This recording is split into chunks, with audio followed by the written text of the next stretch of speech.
Hey everyone, on today's episode, I caught up with Brooke Newson. I recorded this last week. It was an awesome chat. We got into her social media, how it's grown, her racing history with her family, all the way comes back to in Sydney and Parramatta days. Honestly, such a unique and different chat to what I've had with other drivers. And Brooke is the first female driver and guest on Rubber Down. Before you jump into it, check out Eliminator Race Wings, our new partner of Rubber Down and Codeman Racing. Eliminator Race Wings are Australian manufactured with recessed rivets for extra strength. Manufactured with 6061 T6 aluminium for lightweight and strength. Sprint car top wings, dished and flat, along with front wings. They also have Formula 500 wings now available. Eliminator Race Wings, available Australia-wide. BHR Fabrications in Brisbane, Par Motorsports in Melbourne, 16 Industries in Sydney, Sprint Car Parts Australia in Perth, and Peter Radford in Tasmania. Brooke, thanks for joining the podcast. You're our first female race car driver, racer, whatever you want to call it. Thank you so much. Where are you now and what's the weather like? It's a weird question to start, but obviously you're in WA, yeah? Thanks so much for having me. Yes, in Perth, Western Australia. I'm actually working from home today. Oh, lovely. I'm freezing at the moment, hence the jumper. So it's, we're right in sort of the middle of our winter. Well, it's cold here too. Got the old fiance slippers on. I don't have any, but it is cold. Pink? Yeah. What's wrong with pink? Nothing's wrong with pink. Like, pink's the best. Pink's one of my favourite colours. Yeah, I'm actually really this year going to get into when Toowoomba have their pink round. I really want to use the socials I have this season to do a bit of charity stuff. I want to do the pink night and all the stuff I get. Like I'll have, instead of my red, will be pink. You know, put a big percentage of it to charities. And like, there's just a lot I want to do that I feel like can get, you know, you guys involved. Obviously, you're not going to be involved in Movember unless you want to stick one on. But, yeah. All right, Brooke. So, look, you've got one of the biggest social media followings.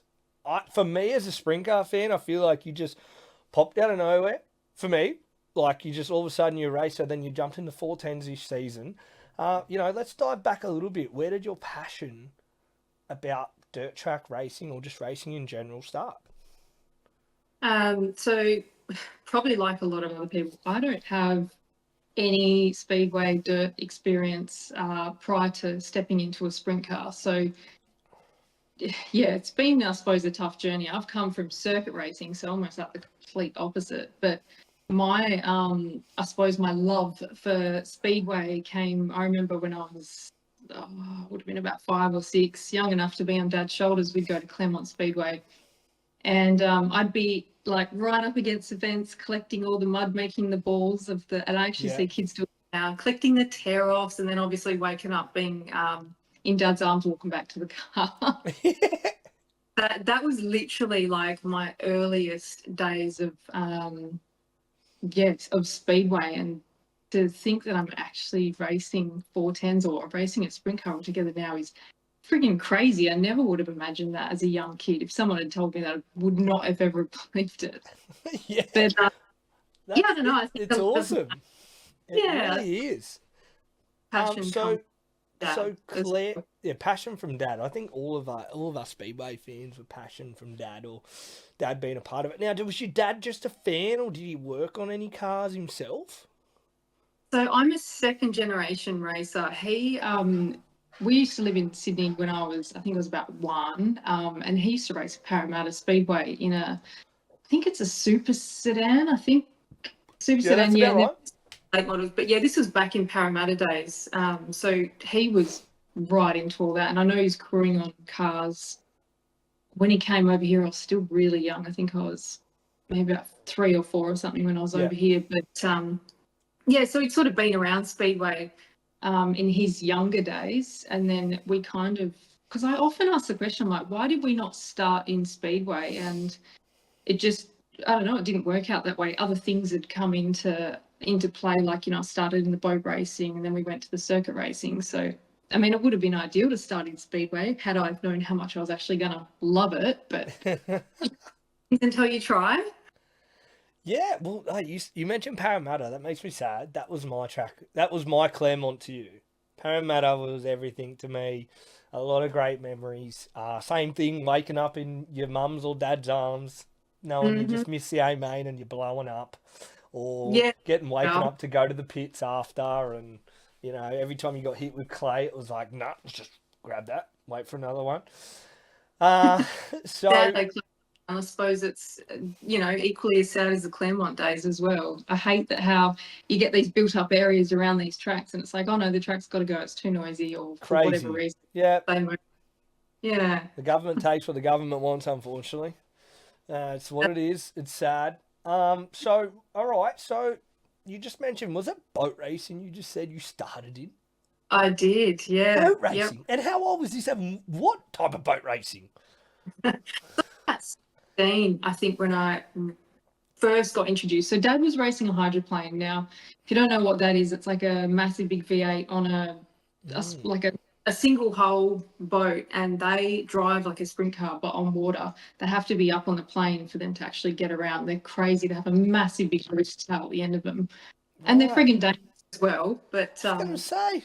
Oh, um, yeah, he was racing them down at Burswood on Swan, actually where we had the Maddington Toyota Awards night as well. So going okay. back, Yep. but yeah, he was racing that, and he asked me, he's like, oh, do you be interested in getting to boat racing? So I gave it a shot, and I started off in this little 25 horsepower wing boat. I loved it. Water was not my forte. I was not a fan of it. Don't know, it scared the shit out of me, but I still enjoyed what I was doing. Yeah, yeah. But I moved on to a Formula 3 tugboat. Yep. And then I actually got into the hydroplane probably only a couple of years later. So all up, I sort of spent 6 years dabbling in the boat racing. But it was a cool journey. But yeah, I remember Dad saying to me, and goes, one day, you drive a sprint car, they're exactly like this. I'm like, yeah, whatever. You don't think about it until years later. You're like, holy shit. He actually said that. Yeah, yeah. And then, so the boat racing side, what made you go move elsewhere? Like, then it sounded like you went to circuit racing. Yeah, so I stopped racing hydroplanes. Oh, I wouldn't be able to remember the years now, but it was quite some time ago. I actually had a bit of a break, maybe a couple of year break, but Yeah. I suppose like any club that you might go to, politics gets, pretty heavy in hand, and it's like, Mm-hmm. to move on Yeah. and whatnot. And it wasn't taking off as much. And so yeah, we just decided to sell up and have a bit of a break. And Mm-hmm. was till a number of years later that we sort of again started off as there's a gentleman called Ash Barnett. He's one of Dad's good friends, and he was racing down there, and I think he sort of influenced Dad in a way to get into the circuit racing and Yep. the car down there that he owned and Ash was driving. And then I ended up getting into it. Started off in a little Mitsubishi Mirage, and those things don't have a lot of power, and that's where you've got to try Mm. and utilize every bit of skill you have to try and get anywhere. Yeah.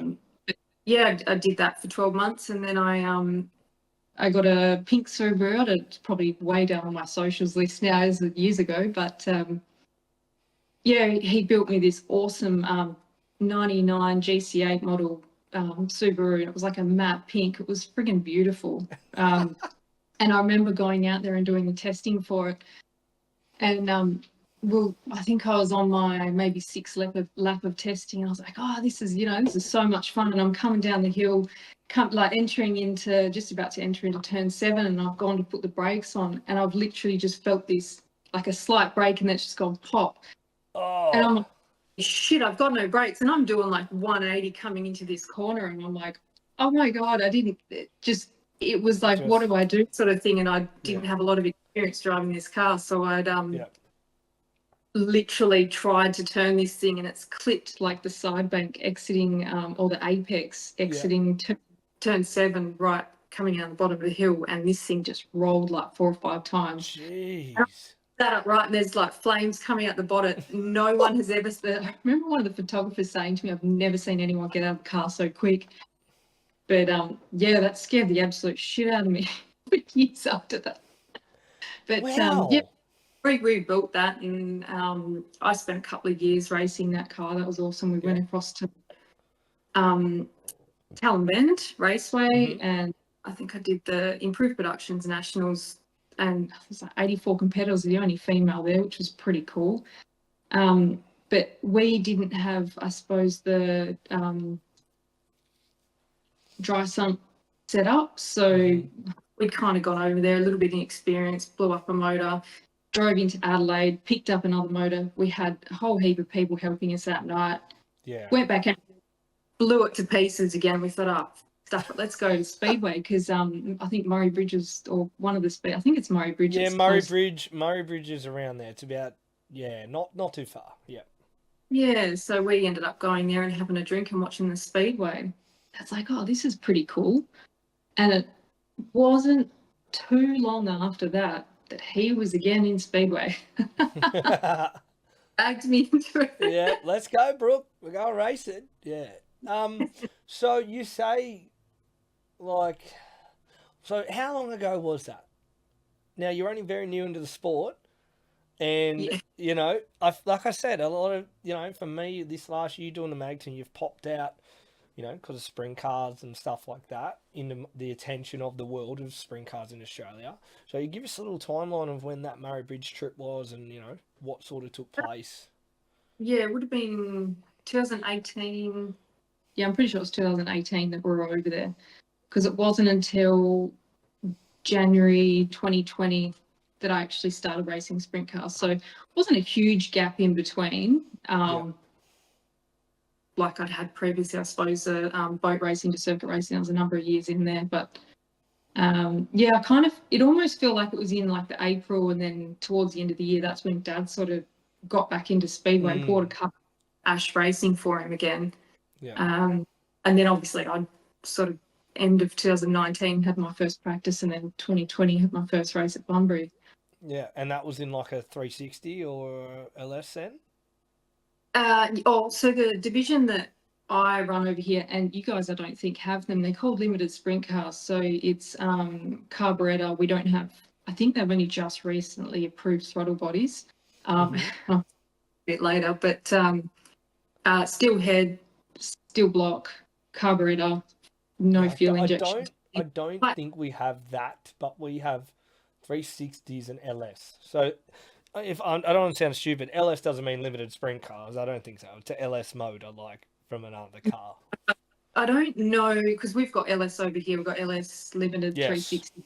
I even think there's a 320 class over here still going as well. So okay. Yeah, but I thought they've got their differences, but limited sprint cars, they've got a massive, I suppose, amount of competitors in Western Australia. I think one time there's like 50 cars registered, so it's a awesome. huge group. Yeah, so it was a really good entry point for me. Yeah, and then limited sprints, right? Like, what was, I don't know, like, it's a sprint car, it's not a 410, but let's go back to that first night Bunbury, like, that's got a lot of legacy. It's a big bloody track too, so you would have got up to some ripper speeds, and it's known for being a bit bumpy. Can you just take me back to rolling that car out the trailer? Like, surely that would have been pretty nerve-wracking, getting in that sprint car the first time. Well, actually, my very first practice was at Motorplex, only, I think it was November, when they had, you can probably hear my dog snoring. In November, I got in the car, but when I announced my sponsors and I was actually getting into a sprint car, I'd never actually driven a sprint car. So leading up to getting into the car for the first time, I was thinking, I hope to God I friggin' like this. I've just announced to the world that I'm going to be stepping into a sprint car, and totally did this massive big write up on me and everything, and I'm really up shit creek if I don't like this. But I remember getting in it and starting it, and I just had this rush of like, holy shit, why didn't I not start this years ago? This is so cool. It's the best thing I ever done. I suppose, going into Bunbury, I was like, I'm just going to stick it back, and obviously they make you start at the back for X amount of starts anyway, but I just sort of January 1st, it was New Year's Day. I remember being a bit nervous, and I still, every single time I go out on the track, I still get nervous. Still the same amount of nerves, and it's, I suppose, a matter of controlling it now. But I remember thinking, oh my God, this is so fast. And you're going around the track, and Bunbury's quite bumpy and can get really ruddy later on in the night, particularly around the feature. But I remember thinking, this is so cool. And I've looked back on the GoPro footage now, and I'm like, oh, that's terribly slow. How did I think that was fast? That looks terrible. It's amazing, I suppose, that when you look back, you think, oh, that was a long time ago. I'm going a lot faster now. Yeah, for sure. But that's anything. Like, I can get in a go-kart tomorrow and be like, oh, this feels good. And then you watch it, like, oh, I'm not even going anywhere. Like, what was I worried about that? Yeah. So, okay, you've done that. You've jumped in the limited. How long, like, was there a plan ever to keep moving up in classes? Or it sort of just come about and went, nah, let's go? Like, what was the plan when you got in that sprint car the first time? Well, it was actually meant to be just a hobby. Like, every now and then, I think that was 12 rounds on a limited sprint car calendar. You do a bit of travelling, and started getting into the Northwest Series. I went up to Karratha and Port Hedland, and, that was awesome. I loved that. And it kind of gave me a bit of a taste of, that's what some of the bigger guys do, go traveling and, particularly going right up there. And it never really crossed my mind. And I remember Dad saying, would you ever consider stepping into 410s? And I honestly remember thinking, I was just like, no, I'm not doing that. I will get criticised like hell if I step into the 410s. I see some of the shit that gets posted about other drivers, and I was like, that is a big no for me. I'm not doing that. And I sat on it, I suppose for a few months, and I just thought, who's to say that, these random keyboard warriors are going to stop me from ever progressing? And I knew it was going to be a huge step and massive learning curve for me. So I thought, what have I got to lose? Let's give it a shot. If I don't like it, we'll just, I don't know, move to something else or go back to sprint car.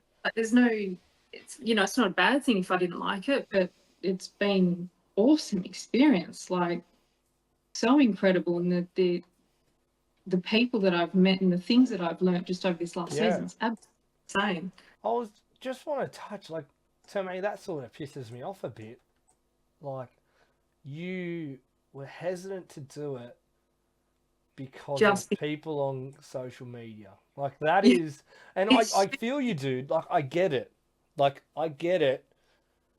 like, that's just the day and age we live in, where, like, instead of you thinking straight away about, you're not going to be fast or you're going to be off the pace, you honestly thought, I don't want to handle criticism on social media. Like, I get it. But that is, like, a day and age we live in. Like, I remember when I started my stuff as well, like, I remember people just writing, who's this idiot? Like, that was, I'll put my hand up. Yeah, I call myself an idiot, but I remember just going, you've got the balls, keep going. And I know you don't have balls. I'll say you got guts, but it takes a lot of guts and to what you do now, because you are racing against some of the fastest and probably one of the toughest seasons. And I know you go out there to do your best. You're not going out there to, take the piss. You are there to be serious and have a go. And everyone else is out there. But I remember there was and I said this to you the other day when we were talking. I remember I was walking around the crowd and people was like, I was asking who they're going to win the high limit, like, and there was a bunch of guys that were taking a piss and, being real smart ass and said, Brooke's going to win from the back, blah, blah, blah. And but just how they said it, I was like, man, this is not what it's about. Just shut up, eh? Like, do you want to be a part of it or not? And I didn't put them in it because I'm not about that. Like, I could have put it in and then everyone could have jumped on top of that and said, yeah, of course, Brooke's going to win. Or, then the comments were going to be negative about you in a way. Or that's even any driver. I know, so it's crazy that, and every driver has to deal with it. Doesn't matter if you're It's female or male. It is a harsh world, but it's also. Do you think it's also a responsibility? You got to be able to handle it. You got to be yeah, able to be responsible. Like you could get guys come up in your pits, and you just got to go, please stop, mate, or like you can't because people are waiting for you to bite and waiting for you to, that's it's what very hard. they just they're trying to bait you up, and it's not like I'm going to turn around and abuse the shit out of them on my social Yeah, platform and bad in front of all my sponsors. And that's not who I am either. But yeah, some of them are funny, and other ones I'm just like, really, like yeah, people. Oh, you're no good. You should stop. Like, imagine telling someone that's just started out in sprint car racing, "You're no good. Stop." Like, I'm sure Callum Williamson didn't roll out and win feature races the day he started in sprint cars. Like, it's a gradual process, like a 10-year apprenticeship that I get yeah, told that, and and and and yeah, and being realistic as well. You're not gonna go out there and set the world on fire. yes, Like me, if I jumped in tomorrow, I'd probably put the thing in the fucking fence. I've Oh done that. shit! Yeah, so like realistic, but I do see a lot of a lot of positivity come out of your social media as well. Like I enjoy your social media purely because I like the stuff when you do put your dog in it. I think that's funny. It's branding. I mean, if you made a shirt tomorrow with your dog on it, I'd buy that because I'm like, yeah, that's a cool. Oh, that He's me you can super. so like you've got to include Brian, I'm and telling all you. about Brian, like if it's his birthday, I've got to take him to the vet. My Instagram is inundated with comments asking about Brian. I think it's really sweet. But they're your fans that like are invested in you, not so much the race car, and that's where I think you do a really good job. And I don't even have a race car. I still don't know sometimes, but I appreciate all the support that I've been given. So um, let's dive into that social media. When you first started social media, was it something where you're like fun or everyone did it, or when did you see the benefits of, okay, if I act a lot more professional on here, it'll attract the right things I need for my racing? Yeah, I can't remember the exact pivoting point because it actually used to be my personal Instagram, and then I sort of started adding bits and pieces of racing and whatnot, and then I thought, oh, I'll change it to Brooke Newson Racing, and then I think I deleted some of my personal stuff, and then Yeah, I just started adding bits and pieces, and then my Instagram really started growing. That first 12 months that I started racing, it was really growing. And then I remember, I think maybe after like the first 6 months, I was like, right, I need to step it up. And at that time, to me, I didn't really take social media seriously, but I used to get hit up by, I think when I hit around the 10,000 followers, people would start hitting you up and go, oh, would you try this and maybe add it onto your stories and that? And I thought, oh, okay, well, maybe I can leverage a bit of my racing to see, yeah, see what opportunities come. And then I really stepped it up. And then I picked up some amazing sponsors, like yeah, back in the, I think it was like my second year into racing, I had Little Molly hit me up. VP found me on my socials as well. yeah, And my new sponsor that I'm yet to announce as well, they found me on social media. Like it's stemmed a lot of, I suppose, interactions with different yeah, companies. It's crazy how it works. And not many other people had really good social media, and I can actually see a massive difference in people investing in their social media. So yeah, I think it's great. It gives fans that outlook and into the racing world, and just gives that, I suppose, different perspective. It's quite good. And also, you just touched on you deleted some personal stuff, so you know it's a big important thing, like separating your personal life to your social media life. Like Yeah, there's a big difference. there is, and I think I stripped a little bit too much out of my personal life, so I'm sort of bringing it Yeah, back in. But I suppose it's always good to cross pollinate, and that's why people follow you for personality, and they want to see what you're up to, not just racing. I yeah, think that separates a racing page from an individual that is across everything. I find that it does generate a lot more interaction when you do sort of bring that personal aspect in. But yeah, yeah, I'm careful with what I post and yeah, and what I put up. But especially being a girl, like I very reluctant if I'm going out to dinner. Maybe sometimes I'll put a nice photo up in a dress or whatnot, but I am a bit reluctant to post that sort of stuff on my. Do you mean on my do you mean reluctant because, being a female, you present well, you dress nice, you're worried that people might try to look at you in that way instead of, hey, no, I'm a serious race car driver? Yeah, Do you know what I mean by that? You're not just going, oh, I'm at the beach today. There's, like, you're like, no, I'm working on my race car. I'm doing sponsor things. Like, you could, like, that's social media today. Like, if I had a six pack, I'd probably be like, I'm at the races today. But I don't. So. You have to start ripping out the six packs. Summer coming up. Yeah, exactly. On the infield, just filming today, just shredded. But no, you're not going to be like that. To be asking for the wrong comments as well. So. There you go. There you go. Exactly. Surfing for the wrong comment. Okay, what's your plans this season with socials? Do you have some new things? Are you always looking to work with like the current sponsors you have and how you can involve them in your social media without, I don't know, like I say this, without making it look like an ad?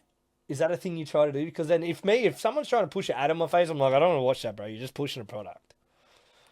It's a really hard thing to do. Like some, I suppose, ads that you call it that people try and do. It's like, oh, I don't like that. Or if they try and add a bit more of a personal aspect, it feels a bit more genuine, but it's a really hard thing to master. And I've not really picked it up myself. And I'm always looking at new ways to, I suppose, try and advocate for my sponsors as well. But that's where VP have come in. Like, they've been incredible, helping me with my socials and trying to get me a bit more of my personality out there as well, because it's not something it comes naturally to me, trying to follow on social media. I'm sure people probably think otherwise, but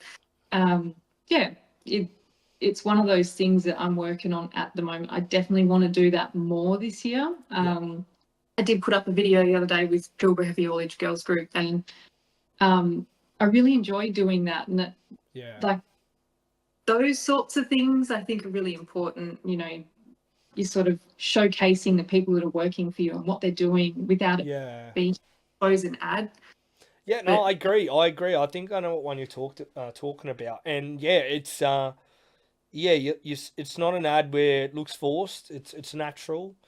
Your involvement in it, you enjoy it, and they support you as well. So like it's with the VP stuff, every time you travel and post in your VP race field, it's like, you're at your dragway and you're just there having a good time, but you're also like, no, like I appreciate the opportunity I've been given here.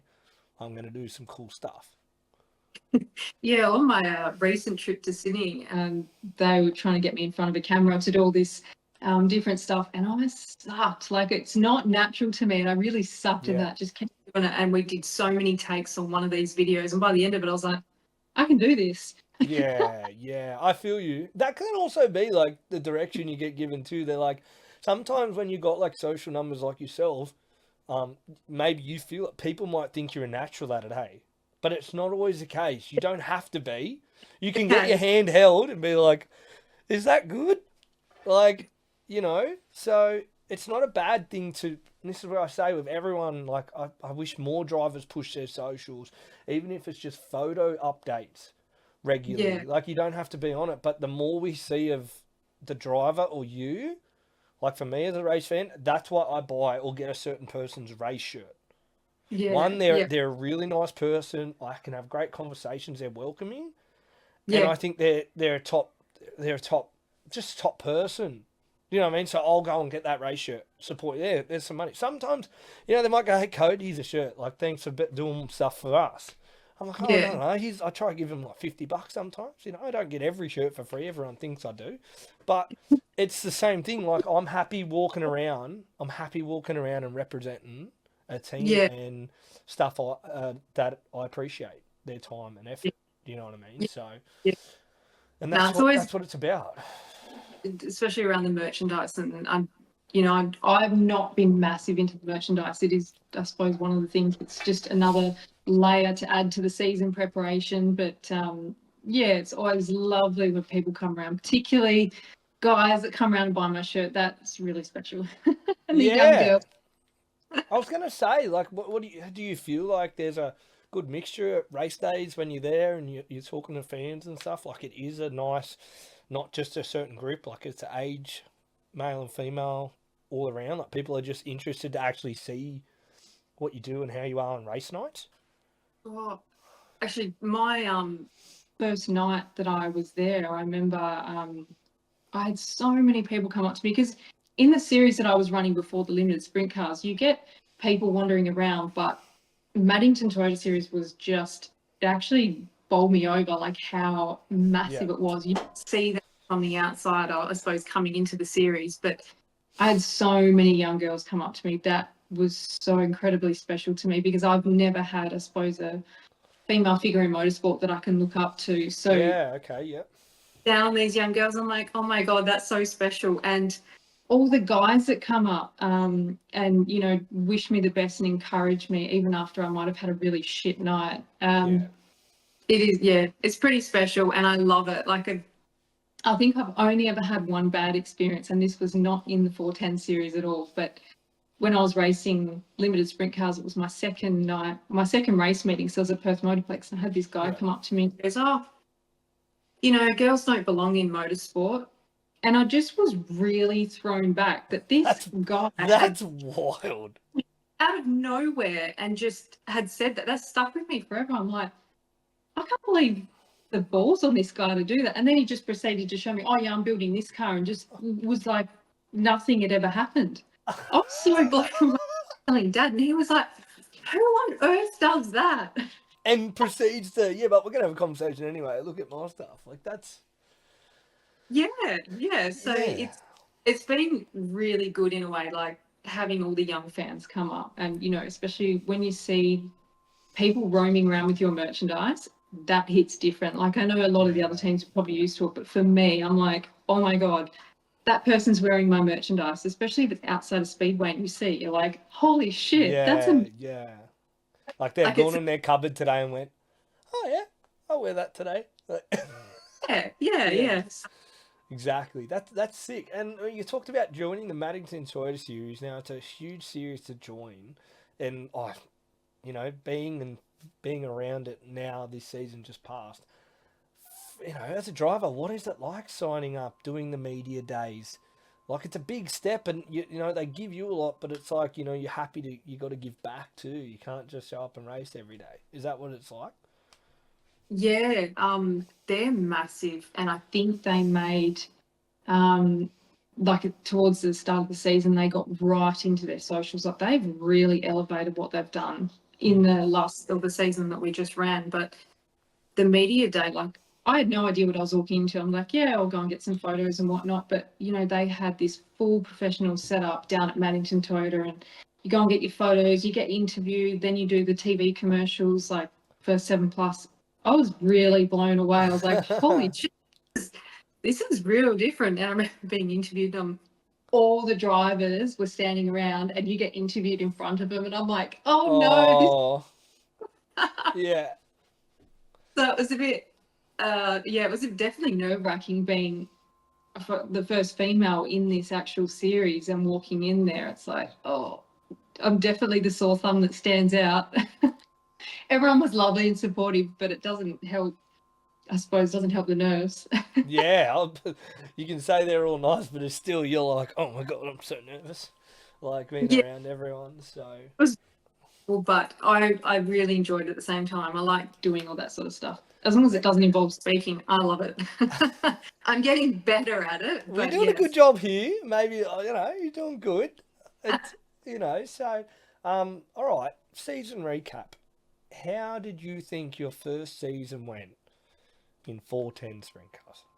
So, look, I'm quite hard on myself. I didn't think I would have liked to have done better, but understanding it was probably one of the toughest series I could ever walk into. And I don't know, I really wanted to just get some better results. And there was a couple of nights that, I finished my feature race. Like, that was a huge win. The first couple of nights I'd finished the feature race and I was like, oh yeah, that's great. You know, and then you chase for that little bit more. And then I I think I had one accident. I think Taylor Milling might have spun out in front of me, and I didn't get out quick enough, and obviously damaged all the front of the car. So we rebuilt from that, and then. Yeah. You take a couple of steps back every time you have an accident, then go out there again. And then I had another, I ran over Joel, which was just tiring. That kind of, we didn't do a lot of the checks we probably should have done. And, you learn these things as you go along. And rocking up nights after that, there were little things that had gone wrong with the car that probably would have been picked up by a bigger team that had more hands on deck to be able to do the maintenance and whatnot. But after that, I kind of feel like we went a little bit backwards after that, and the car wasn't handling as well. I really struggle on a slick track as well. That's one I've never been good at. And I suppose when the track is really slick, it separates the good drivers from the more, I suppose, inexperienced drivers. Yep. And yeah, I don't know, like everyone else has gone, you've done really good. And yeah, I look back and I think, I've just finished a 410 series, like, what the hell? I didn't think I would ever do anything like that. And as much as I think, it's great that I did that, I would have liked to have done a lot better. So I think going into this season, there's little things like making sure that you've got the right spares, and we kind of just figured all that out along the way. Yeah. We're much more prepared. Like, I think it's going to be a lot easier going into this season. Yeah. So, yeah, you say, like, learning now your spare's going to be better, more prepared. Maybe you've even learnt your maintenance routine a bit different, or has changed from the limited side to the 410 side now. Okay, but you're still very hard on yourself in what you just said in there. Was there a moment where you were super proud of yourself this year, or even the team, like you guys rebuilt something? Like, it's not easy running a 410 sprint car team. No, and if it was easy, like the saying goes, everyone would be doing it if it was easy. It is one of the hardest things I've ever done in my life, for that matter. But, I was running 360s, and I was running the 410s, and I'm working full time, and I'm running all my socials as well. Yeah. And I'm doing my PT, and I'm trying to exercise, like just cramming all that in. Yeah, that's a lot. So yeah, it was a lot. I think that's the other thing that I did learn, is trying to do too much does not do you any favours. Trying to do too many races, not enough downtime, that didn't do me any favours either. Yeah. So I think going into this season, I'll be a little bit more strategic on, I suppose, how we pick our races that we're going to do. And high limits, like I do want to do high limits, but the boxing night leading up to might be a bit much, and it might be, do the high limits and maybe miss out on some of the rounds afterwards. Okay, yeah, I get you. Because it is a lot of racing. It's literally 1, 2, 3, 4 before New Year's Day, and then maybe even the 30th. So there's 5 in like 1 week. The Bunbury stuff, whatever. Yeah, it's a lot. So does that mean now you aren't doing the Maddington series full time again? Yeah, look, we'll definitely try and do as many rounds as we can. Yeah, that's what I mean. You're not signing up to it, so you're not obligated or whatever. Or no, I'm definitely signing up to it. I'm definitely going to be there. Oh, you are? Okay, good. Yeah. Definitely. Whether I'm there for like every single round. So it was 22 rounds just for the 410s, and I think there was another 12 rounds for the 360s, and the outlaw card as well. I do that. I sort of did that on the tally because I didn't have any time for it. But it'll be like, just last season we did, I think it was like 7 weekends in a row where we did 410s at some point, and it was back to back. So you think race on Saturday, or you're loading up Friday, you're racing on Saturday, Sunday you're literally getting into bed 1 or 2 a.m. and then you sleep for the day, and then Monday you're back to work, and then you're washing on the Monday night, Wednesday maintenance, Friday load up. We did that for 7 weeks straight, and we've only got like a really tiny team as well. So that really put me back, I suppose, coming into, I was exhausted by around Christmas time, like really, really exhausted. That didn't help either. But I think maybe cutting out some of the 360 rounds, or maybe taking the odd 410 round, it kind of just really depends. Yeah. The calendars haven't been released. I know the Perth Motorplex one has, but not the... not everything total. Yeah, but when it does matter, I'll have a look at it. But definitely won't be making that mistake, and that was a bit too much. Well, like I said, once you're in it, you then go, Oh my God, that was hard. And you learn from it and you're scheduling, like even for my stuff. I know it sounds weird, but I did a shitload of traveling this year, right? And there was a few moments where it was a bit scary for me. Like I was on my own driving. And I remember there was a hard night this year. I was after the classic. Um, I went from Avalon, where I was staying, to Murray Bridge. Like that's where Australian title was. Huge Yeah. drive, 7 hours on my own. Boring. But then there was a night at Tolma, and I was like, I've got to go to Tolma. I've never been. It was a new track. I drive there, have a really great night. Stay a bit late doing my stuff and editing and whatever. And I go, all right, well, it's time to go. And I'm like, man, this is a 2 hour drive back to Murray Bridge. And it was like 11:30 at night. I'm like, man, I'm not going to get back there. And I start off good. And again, you're driving in roads you don't really know, and it's just pitch black. Like, because it's country. Like, from Tolma to Bordertown to Murray Bridge, it's like just quiet and black everywhere. And I'm like, damn, I'm in a rental car. I'm like, please nothing happen. Like, the last thing I need. And I just remember I actually went to put on Kurt's podcast, Work Area. I was like, okay, maybe listening to someone. And I was like, no, this is the opposite. I'm getting tired because I'm focusing and listening. So I'm like, okay, let's just put, yeah. So I'm like, let's just put heavy metal music on or something, you know? And then I remember seeing Lockie McHugh's truck, the big number one then, before the Australian title. And I was like, oh, I'll just follow this. I had the window down, so I had air going.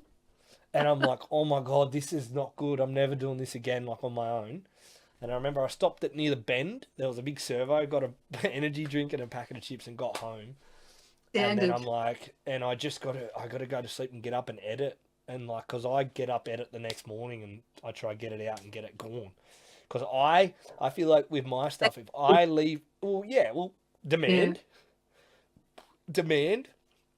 And it just happened. The more you leave it, the less people will care about it. It's just fact. Like, it's not hot off the press type deal. So I always rush myself, always push that extra to get it out. And then I do it. And then you just sit there and go, oh, it's time to go again. It's time to go again, you know? And there are these times where, you know, traveling and I'm a fiend for it. I know I'm saying it's hard now, but I'm like, I just go. You don't really worry about yourself. And yeah, it's better planning. But now I've done such a lot of traveling, it's the same.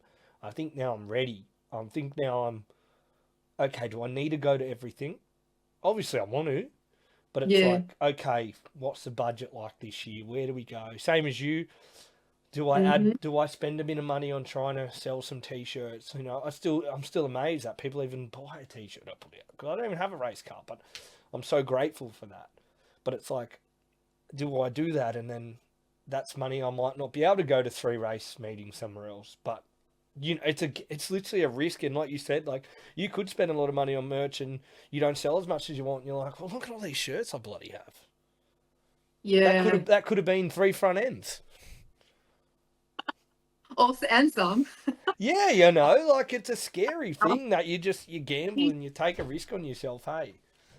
It is. It's definitely, it's an upfront thing as well. But that was that my first night that I was there, the amount of people come up and ask me for merchandise. I'm like, Jesus Christ. I think for anyone else it might be a small amount, but I made $2,500 in a few hours of selling merchandise. And I was like, that's awesome, dude. I better get my shit together and order some more merchandise, you know? Yeah, there you go.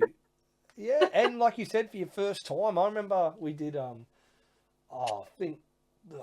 organised for Sydney this year. I was sort of saying like, hey man, like we need to do a bit more to try to get fans here, and I did like a merch alley before the race meets. I'm like, let's get the people here, let's do it, and it was the first time we ever did it. I thought it was great, you know, we had like 5-6 cars and whatever, and I think I made, well, me, it was like $300, and I was like, this is unreal, $300, like, you know, I thought it was the best thing ever. It's such a cool thing when people like come and buy, and you know, it's their way of supporting you, but it's just, I don't know, I've never had that before, so it's such a nice feeling. And like I said before, having people, you're looking down the alleyway or where all the sprint cars are and people buying your merch. Like merchandise in a way, do you have plans this year? Have you already started? What are you going to do with it? You got some new stuff coming out or what? I haven't really thought about it too much. I feel like just going back to where I was saying before, like I really sort of did too much and sort of burnt myself out. When it finished, I was like, oh, I'm just going to take a you breather. sort of want to just stop thinking about it as well, yeah. This, the social slowdown and the interaction, and I just think, oh my God, I just want to take a breather for a minute. And next minute, we're in the end of July, and I'm like, oh my God, I haven't organised anything. Yeah. Like it's something I need to do before we start. I would like to do something, but it's just that I'm enjoying my off season and it's going so fast. So I better get my together. Yeah, for sure, man. It's gonna be there, like you just said, round 1. It's there. Yeah, I know. We'll literally be a few months away, and it will be the Maddington Toyota Media Day, and then it will be the opening night. And it's like, yep, we're here again. We're doing this again. Bloody oath! It comes a knocking quick. All right, I want to talk your race car, right? You've got the awesome VP racing on. Is that the reason why it's white, red, and blue? Or was that your colours before? Like, what? I'm a big nerd with race car designs. I love it. I love helping, like, creating race car designs. Like, I'm absolutely a fiend for it. Like, I love using my creative side. So when I see someone's car, I look at it as oh yeah, they went that route. Or, oh, they used triangles today. They didn't use rectangles. Like, that's how I think, So, yeah, tell us about your car, and is it changing this year as well?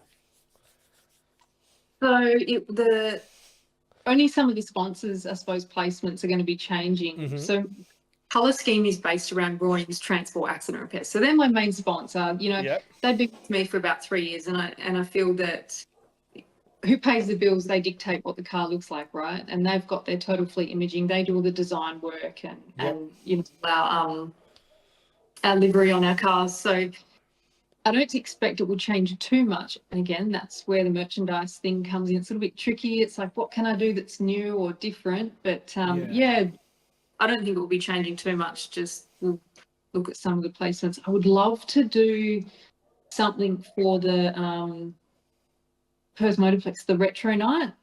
I love David Priolo, Angel Priolo come out with awesome liveries. Like, so cool. It's a lot of time and effort to do something like that, but God, it looks amazing. Dude, you know what you could do? Really cool night. This is how retro I would go, and it would be simple, right? Honestly. For me? Well, honestly, just pinstripe that shit. What is that, pinstripe?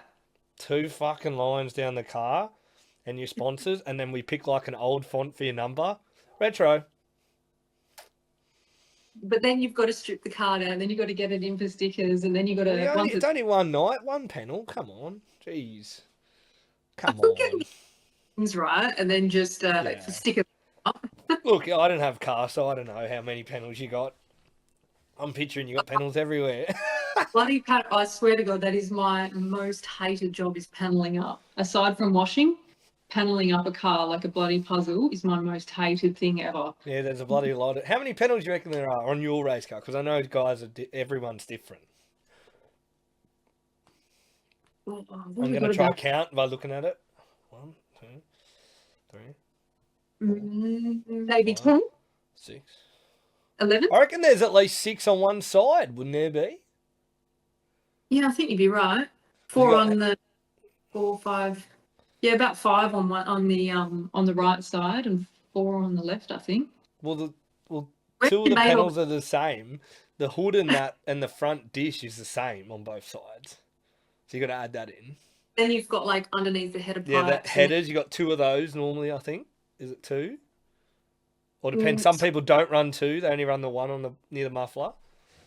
Yeah, so just the one long one that covers. So this year we've actually got the panels coming all the way up to the headers, and then the panel for the bonnet coming all the way down. So you can literally just see the headers exiting the motor. Yes. It's so cool. Yeah. And what I'd like knowing, and you can give a shout out to, what chassis do you run, motors? Like, is that something that you're sticking to, or you sort of just have been that way from the start? So I've always run the Maximum Race Rail chassis. I've never experienced anything else. I often hear people saying, oh, I've tried the Triple X or the Cool chassis or the J&J, but I find that the Maximum seem to be the most popular. I mean, I don't really understand how there would be a difference. It's a chassis, but then again, I'm not super technical and I'm not going to pretend to be. But yeah, that's all I've got experience in. Then I've got 3 chassis now. We actually just sold one of them, but we've got 3. So we'll have hopefully 3 complete cars. And with the motor, I've got my Rodec that I started in, and that was a really good motor. It was slightly less horsepower than the Mopar. And I hurt that in Bunbury midway through. I think it was New Year's Day. We dropped a valve, so we pulled that one in, put the Mopar in, and that one's got a little bit more horsepower. And that I have struggled with that a little bit, trying to get the right gearing and just trying to be fast and smooth as slightly more horsepower without buzzing up the tyres. So I probably would like to go back to the Rodec, what I'm kind of used to, until I get used to the extra horsepower. But we'll just see. I suppose whatever engine comes back is what will be running, but it'll be one of the two either way. But, you know. And with the, you said you struggled with slick tracks, right? But is it at a point where, like, you sort of want to see more slick tracks so you get more laps and try? Are you at the point you feel like you're just trying a lot more things when it gets difficult? Or you're trying to play it too safe? What do you honestly feel like? What's your vibe? I probably try a bit to be a bit more safe, which is not ideal because you're not learning right. But my biggest thing coming into this season, I'm learning. I don't want to get in anyone's way because obviously there's a lot of drives out there that are a lot faster than me. I don't want to be holding them up. So I did make a conscious effort when I could see the blue light to try and stick to the bottom line, and if I was running the line. But to be honest, when that high line is squeezed and that right rear's on the wall, I can't do it. I've done it once before and didn't pull it off, and that sucked. But you mean like you crashed? Yeah, the famous crash that I had, it was our limited sprint car state title, and I think it was the Cricky Boys shootout, and it was on the Friday night. But I was flying before that. Like I went around the outside 4 wide. I was on the outside, and I remember Dad saying, "Oh, you're getting real close to that wall," and I'm like, "Yeah, this is great. I'm confident. It's all good." And then I'd gone into the corner too high, and I'd clipped my it literally just pulled the front end in, and I'd gone I think they said about 80 meters, and it went up and over. And I remember getting out and I was like, shit, that really hurt. Winded the crap out of me. I was like, really hurt. And I ended up going to Fiona Stanley, and I'd fractured T6, so that sucked. It was a big crash by the sounds of it. And everything from it. I mean, it looked great on camera, but that's about it. Bruised car, damaged my confidence a little bit, but that was a few years ago now, but it's still always in the back of my mind. But I don't know, the slick tracks, you do really rely on your setups, I suppose, when it's a slick track. Like when the track's hooked up, anyone can get out there and put some really good laps down. When I first rolled out and did qualifying, I think I got a 13.62 or something, which was, for me, was friggin' great, but you looked at, I think Ryan Newton got the quick time that night, but you look at, then it goes into the 12s and you're like, shit, it's a really fast track tonight. There's been, I think, times after that where it's gotten hotter and the track dries off a lot quicker, particularly in qualifying. And I don't know, it's just something that I'd love to be better at. I'd love to have, I suppose, a bit more.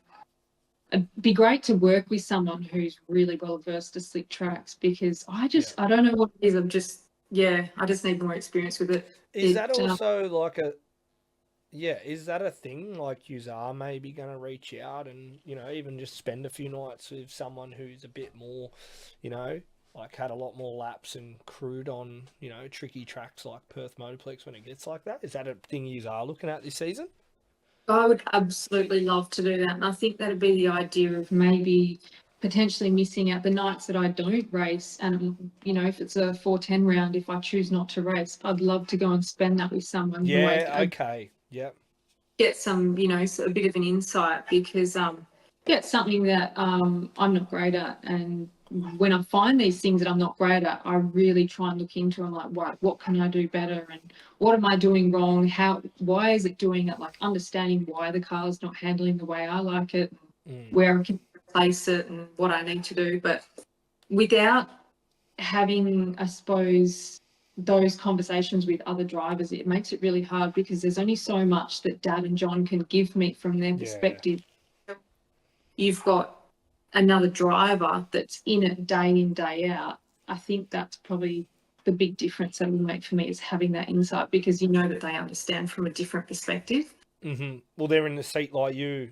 They're feeling Yeah. what you could potentially feel. Like if Yeah. you know, so, and you said like you had that big crash and you sort of really haven't gone back there. I know it's a thing, and you hear people like, you know, you got to push your limit, but like obviously Yeah. it did rock you a bit. Like, do you roll around near the fence sometimes to really try gauge it, and do you go, well, I could have passed that guy if I went to the top still? Like, is it still an itch there for you? It'd have to be, surely.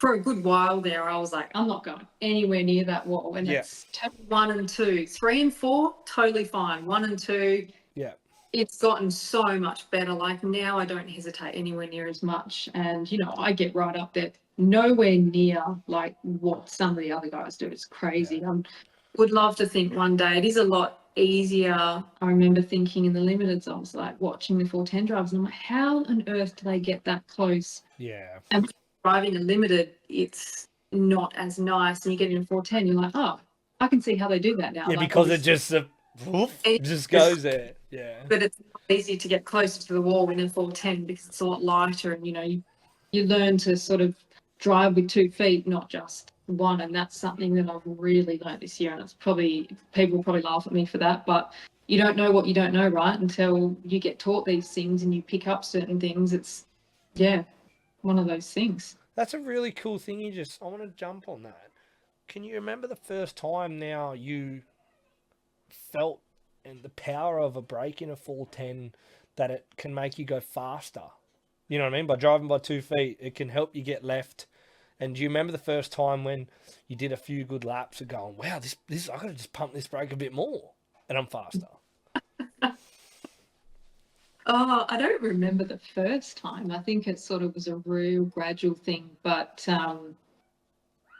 my very last run in the 360, I think it was the last run in the 360s at the Motorplex. I was running the 360s and I'd gone out there and it was really wet. Like it was raining, the track was so heavy, and I'd gone out there and I'm like, oh, you know, I'm shocking at wet, like heavy tracks. I hate them because had like a few bad experiences in the limited sprint cars going into the wall at Bunbury 3 times in one night. That's another story. But yeah, this was like, oh, this is terrible. And then they got it to a drivable condition. And I remember going out there and I was like, right, I'm just going to have to be really good at my brakes. If I'm to get anywhere near a good lap time, we also don't have qualifying in 360s, but if I'm to get anywhere near it, you know, a good enough lap time, I've got to be on it, and I've got to use my brakes, and I've just got to push this fear out of going into the wall in a heavy track. And I've gone out there, and that's when I was using my brake to the point where I had sparks coming off it, and it's gone down the back of my seat and burnt a hole in my bloody brake suit and everything. But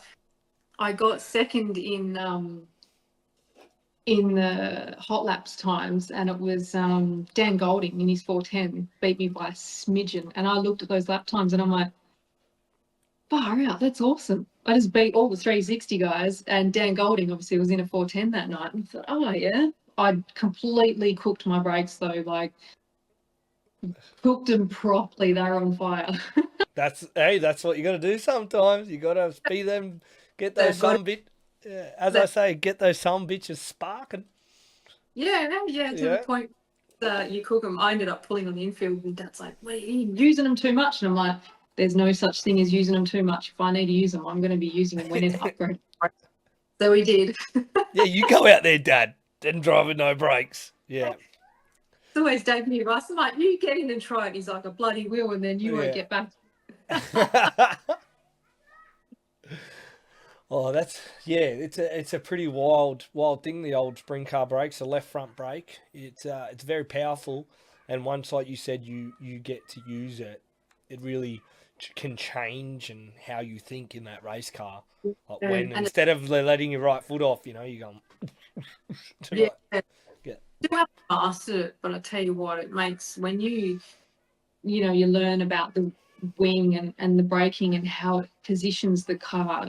It's crazy. I wish I had like a coach on the first night to be able to, I suppose, talk me through these things. It's just something I've had to self-taught, like teach myself over time. Because again, I haven't had, I suppose, A lot of a drive. experience. Yeah. Yeah. But yeah, it's cool how they work. They're very interesting pieces of machinery. And trying to explain it to someone that knows nothing about sprint cars, they're like, "What is It's that?" very, yeah. Okay, well then I think you said you're learning and you're going through these processes. It's your second season now in a 410. How much knowledge and use are you using your wing? When are you knowing when to pull it back? Are you feeling that, or it's sort of something that took a while to actually go? Well, pull your wing back.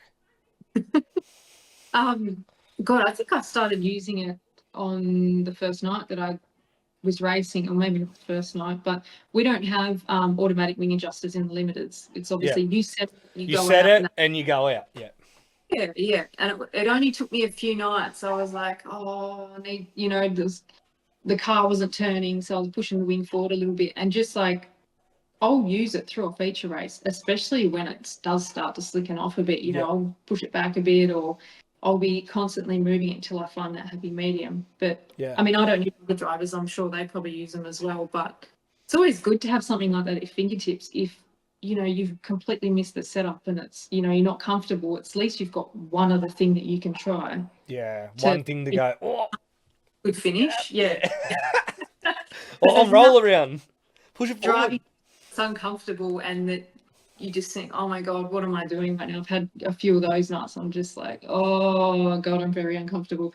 But at least you got that one thing that you can play around with, try happy medium to finish that race. Yeah, for sure. And what has there been a night where you've really come off the track and gone? We put it together tonight, and I'm pretty proud of myself. Like, what was that night in a family moment? Surely there was a time that you were pretty ecstatic about. It can't be all Oh, doom and gloom. no. Sorry.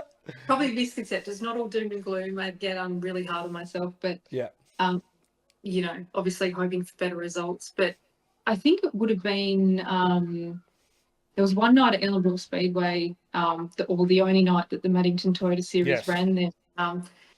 My God, it was so rough that night, and the ruts in there. And I've not obviously been in a 410 Yeah. at Ellenbrook. Mm-hmm. Very similar to Bunbury, can get quite holy in some and whatnot. But we ended up finishing 15th that night, and there was a lot of carnage. And I ended up tipping it upside down in,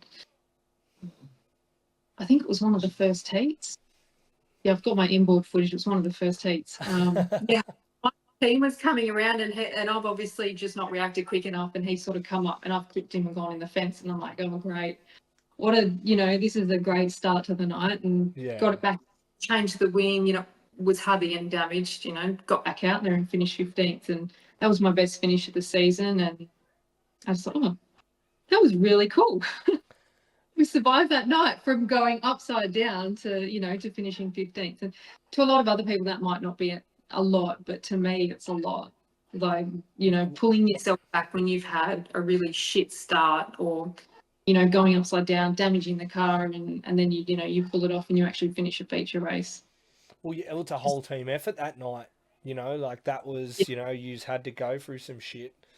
You think your night's sort of backwards, and then you go out and you're driving home that night going, hey, we dug ourselves out, good job. Like, Yeah. and you can get confidence to do that again. Like, it's not doom and gloom all the time. As soon as something happens like that, it's actually a good thing when something like that happens and you finish on a high note. You're not, when you crash at the end of the night, you're leaving on a shit note. There's nothing worse. Like, you just think, oh, and you're looking back, I could have done this, I could have done that. Why did I not move quicker? Or it's always the case. But I suppose when you come back from those moments where you really, really sort of, knocked on your ass and you fight your way back, it's always super rewarding. Yeah, and onboard footage, you just said, putting GoPros on your cars. Some people are still hesitant and say they're a curse and stuff. But has that, helped you this season or are you now hesitant on them? Oh, I remember hearing of, nah, superstitious. I don't like putting them on my car. And I'm like, oh, okay, fair enough. Well, I'll put them on my car. But now I'm like, I'm kind of moving towards the way of how probably a lot of the other drivers. I'm not a massive fan now of it. I don't know. Ooh. Don't know I what it don't is. I don't want to hear that. Don't say that. Nah. I always have my GoPro and always have it on my cars. Qualifying in that, yeah, if I have got a charged camera and it's there and I remember to put it on there, I'll do it. But feature races and that, not really. It would definitely be helpful though, trying to explain what I'm doing and the way the car's handling to maybe someone that could potentially help me. That would be really good, but batteries always run out and it just seems too Oh, hard. I know, This like year, you're not, focusing on it. That's not your yeah, job on the night, and I get that. But has there been times where you've looked at some footage and really took some good, like some stuff away, and then you've gone out there and been a bit more confident in what you can do because you're like, oh, well, no shit, I wasn't even close to the ball, or I'm entering too early, or yeah, you look back at some of the footage and you think, God, like I was way off the wall. But yeah, when you're in the moment and you're going through and there's cars all around you, it does not feel like that. Like you feel like you're super close to everyone. You always feel like you're super close to the fence, or you're not close enough to the infield, but you might be right on the infield or whatever. It's yeah, always perception, I suppose, when you look back on footage, and there hasn't been like I hate watching my own GoPro footage. Like, I don't know why. I friggin' hate looking at it. And I remember Cam saying to me, one of the young guys that's on our crew, he's just like, you've got to look at it. It's the only way you can learn. And I'm like, I know, I literally cringe. I hate it. And I'm yet to make sure I do it because I know it's going to help me in the end. So I'm not going to lie. I yeah, look at it and no, I don't, but I yeah. will. Yeah. Well, again, like I feel like there's a lot of spots where you can put a GoPro on a car that can help a driver. This year, I've done a lot of work with some teams, and I haven't. Sometimes I run my GoPros all night. Not for me; it's more for the team I'm, around, or they're helping me with a YouTube video, and I'm like, hey, is there something like a shock that you're struggling with? And they're like, oh yeah, like put it there, and we put it in a weird spot. That's for them to get feedback, not so much for me. Do you know what I mean? So I'm happy to help teams when we're doing stuff like that. And there was a few where you're like, oh, don't post that, please, because it's tactical. Like if someone's running it, no, serious. Like if a big team's running a shock a certain way, someone with a lot of knowledge that's on another big team can see that and go, oh, that's what their left shock's doing. So like Yeah. it is a lot, and like even sometimes placement of your wheel, like where you're putting it on the wheel, like you can see. Oh, I remember one team I did it for, right? I won't say names, but they were adamant he wasn't touching his wing ram, like he wasn't using the wing, and they were adamant. And he's like, I'm pulling it back. I'm doing it. So the team said, can you put a GoPro and focus on that for this heat race? Nothing else but the wing ram, like his wing lever. He comes in and they're like, oh, well, let's see. And then, it was a bit of a banter. And they're like, look, you touched it once. What are you doing? Yeah. Yeah, well, he didn't use it. So Oh, he didn't. they're like, use it. And he's like, oh, okay. Like, it's honesty. But, like, that's a thing where, like, things like that I can see where that can be helpful in showing, like, okay, what lap did I use it? Am I using it at the wrong spot? I'm not a driver, but I'm like, I love trying to help and do those things as well. It's not just always about social media views. It's about anything. I remember there was another team this year struggling a lot with stuff, and they had GoPros everywhere. They're like, let's just try and see what's going on. Yeah. So, Yeah. but you said you can be harsh on yourself. Oh, I mean, I don't want to watch that shit.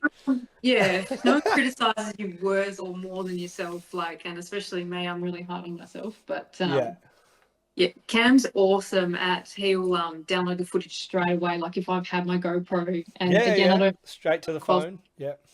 oh, check out this, and because he watches so much racing, he is a mad sprint car I think fan. I know who you're talking about.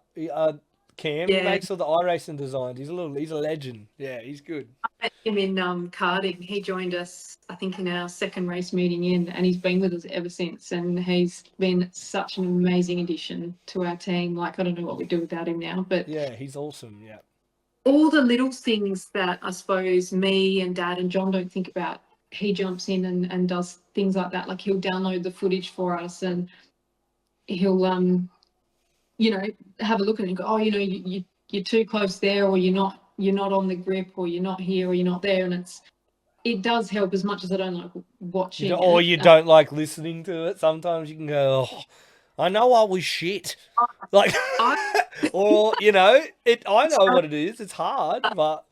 Person though, like, I don't like listening to that sort of stuff, but I'm inexperienced in this area, so I do. But sometimes I'm like, no, the car's definitely misfiring. And I remember there was one night Dad was like, nah, there's nothing wrong with the car. I can't hear it misfiring. And I'm like, it bloody is. Like, we got a really shit qualifying time. Yeah. I said to Dad, it's definitely a cutout. And he was, no, I didn't hear it. Anyway, Cam download the footage, and he's like, yeah, it's misfiring. And I'm like, see? Oh, like you had a GoPro on and you can hear it. Yeah. Dad, like, there'll be some who's just like, nah. And I'm like, it is. Trust me. Yeah. I think that's classic father-daughter duo, though. Yes, the head butting and stuff. One of the things I want to touch on as well. First time doing all this social media, getting involved with VP Race Fuel. What was it like filming an ad and then seeing yourself on an ad? What is that experience like? Oh, and I'll go back to watching my GoPro footage. I bloody hate it. I'll look at it and I'll be like, oh, why is my mouth doing that? What am I doing with my hands? But it's that constant criticism. Yeah, I don't like looking at it, but I have to. I'm a little bit the same. Like, I remember when I was in Perth and we would edit straight away, and then I get sick of hearing my voice because it's me. And then Binny would like, oh, can you put some headphones on? And I'm like, yeah, I don't want to hear it too, mate, but here we are. It's me talking. And I know we do a podcast now. I'm going to do that as well, and people listen, so I appreciate everyone listening and watching. But I got a story for you. I was at the Sydney Dragway like 3 weeks ago, late at night for Truck Drags Australia, doing some social media for them as well. And we got it quiet, and I'm listening. And then I hear this voice. Oh, I started out in outlaw dirt carts, and now I run a 410 sprint car. And I'm like, who is that?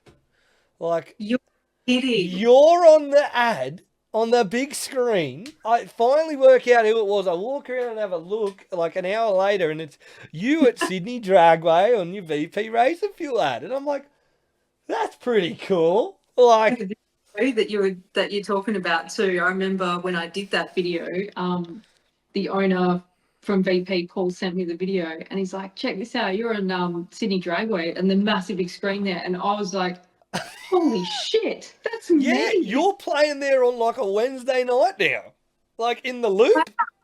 I didn't know it was. I went to like film it and go, I thought it was familiar, like it was you, and they started racing and I forgot. But yeah, because you could hear it over the pits, and it was like, I race, and it was your video, your outlaw kart, blah, blah, blah. And then I'm like, who is that?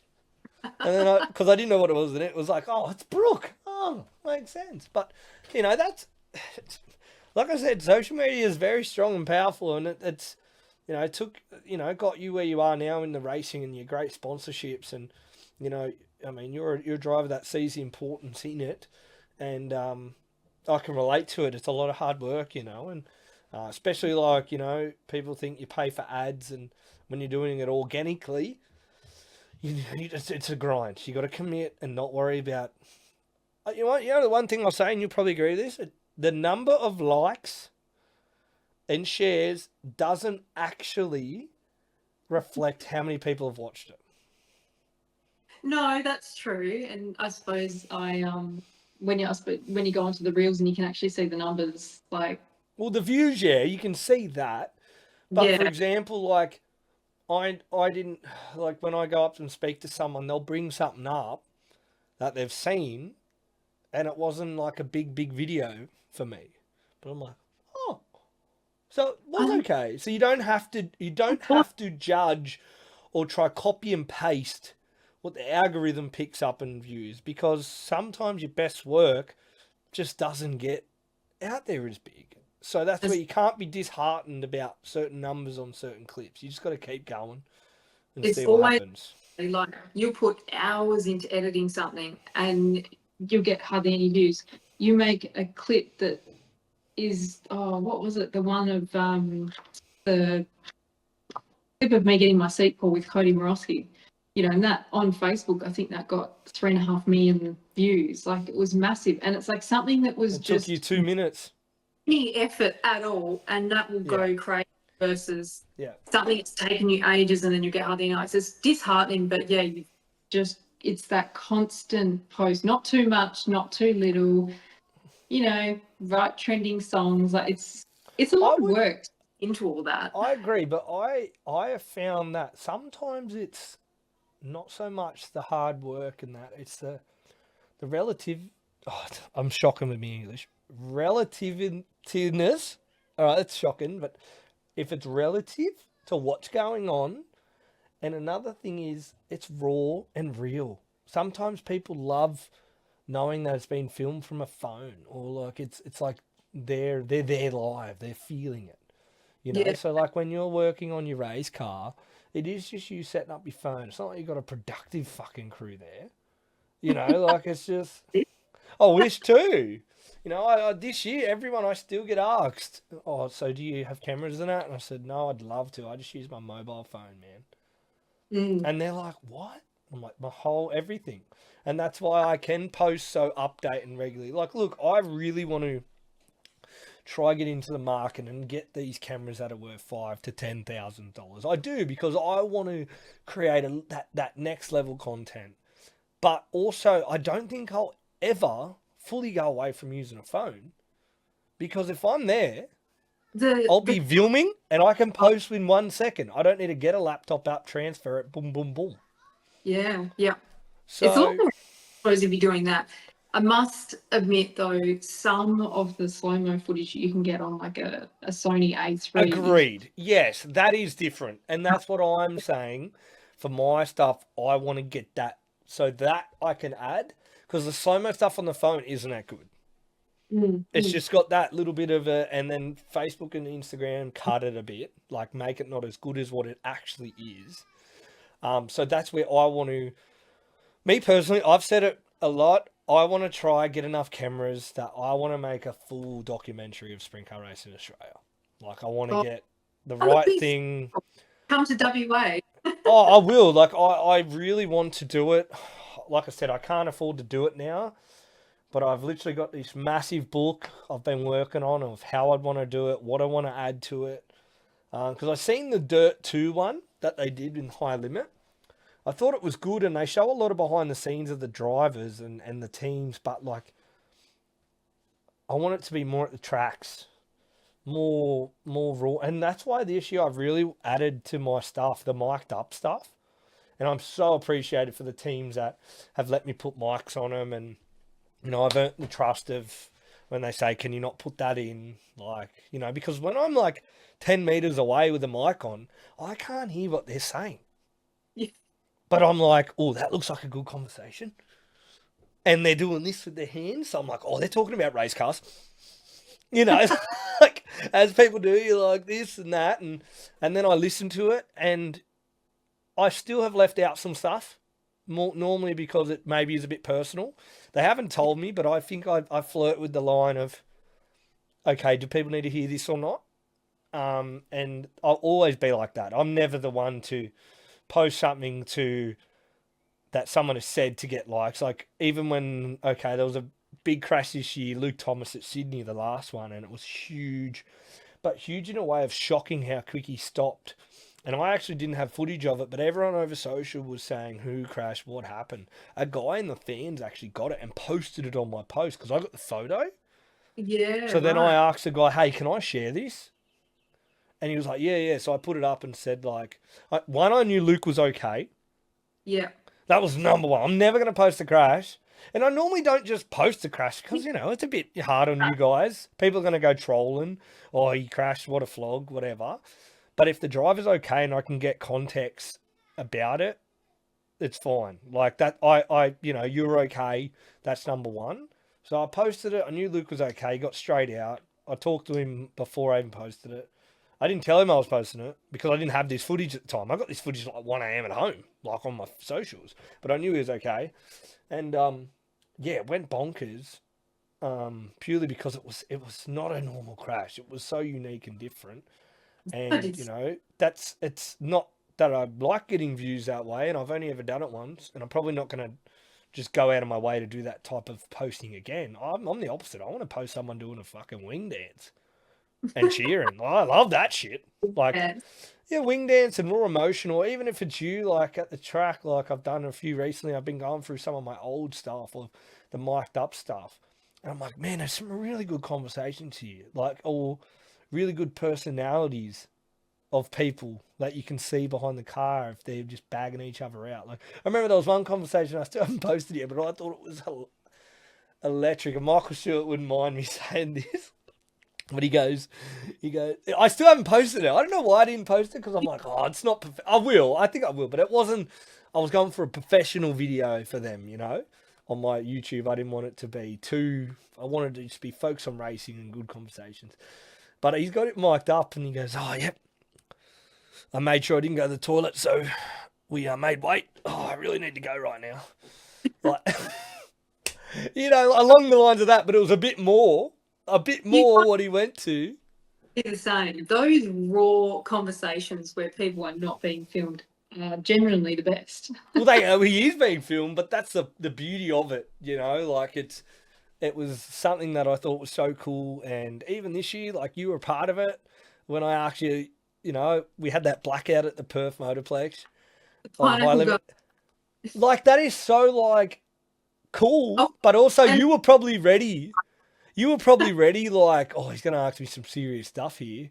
And I'm just like, pineapple along pizza? And you're like, no. Like, outrageously no, which I still disagree. It's wrong.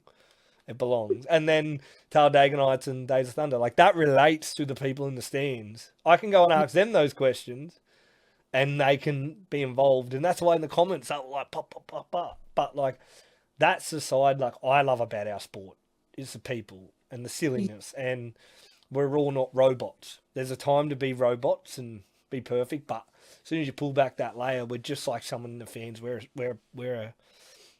a fan of the sport. The drivers are a fan of the sport, or they wouldn't be racing.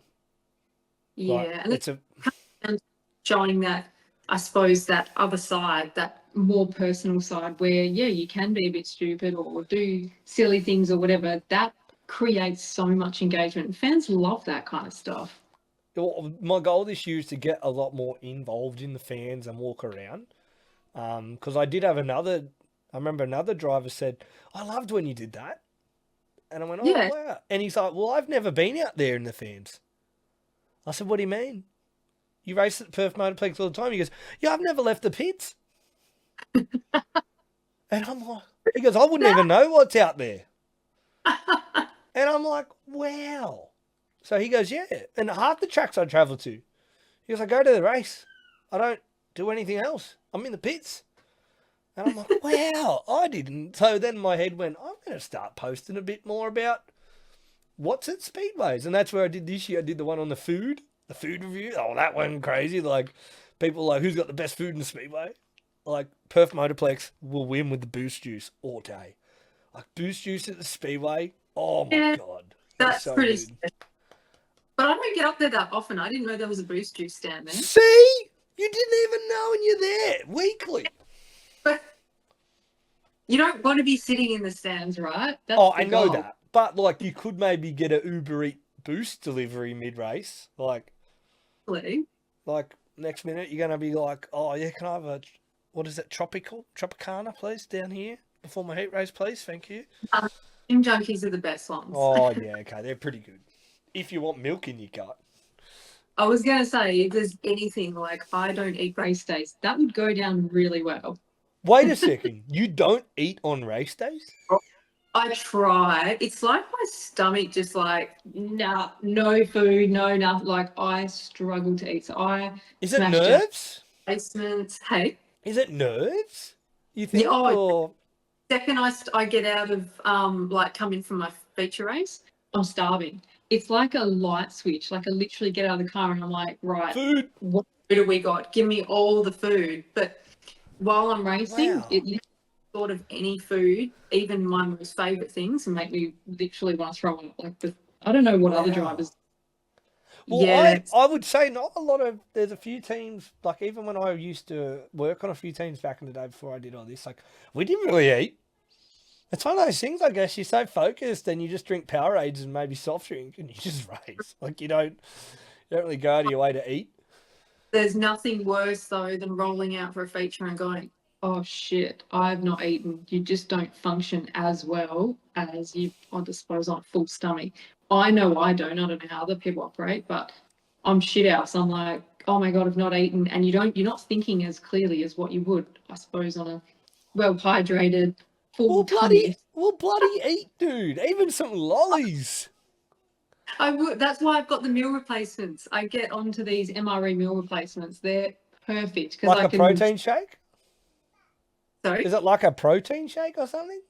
It's actually a full blown meal replacement. It's probably one of the most or the best ones on the market. I'm not an athlete for them, by the I way, was but gonna say, bro, you should be hitting them up right no, now.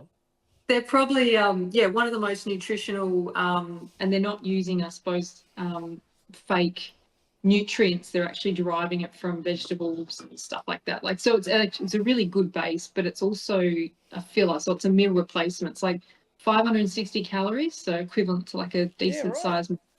I always have one of those right before I go out for a feature race. Okay. So you're getting a little bit more clarity before you roll out there with a bit Yeah. of a meal. And these things you learn right over time of racing, you think, oh, this is not working, not drinking enough, I'm not eating enough, or Yeah. you kind of, or training leading up to days, nut that sucked. I'm not racing sprint cars with sore legs today, or Yeah. you work all these things out on the way.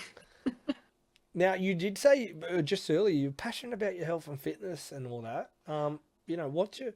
Where did that side of racing become important, or it was always something you just love doing, your health and fitness?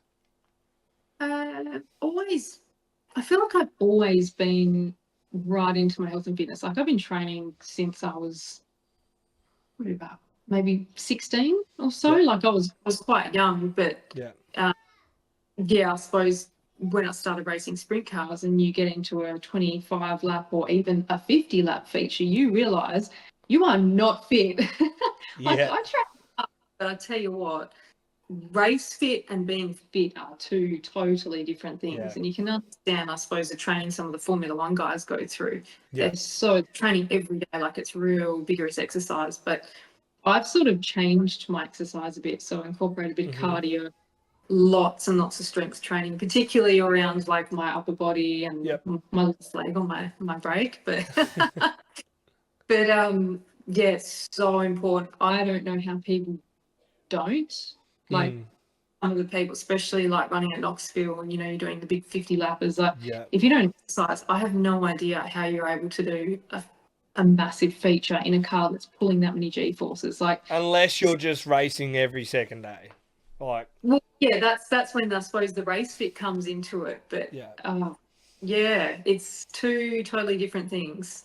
And Do I've started incorporating the neck training. I know that'll definitely help because I never did that before until yeah. so recently. But yeah, that's pretty important, And particularly that.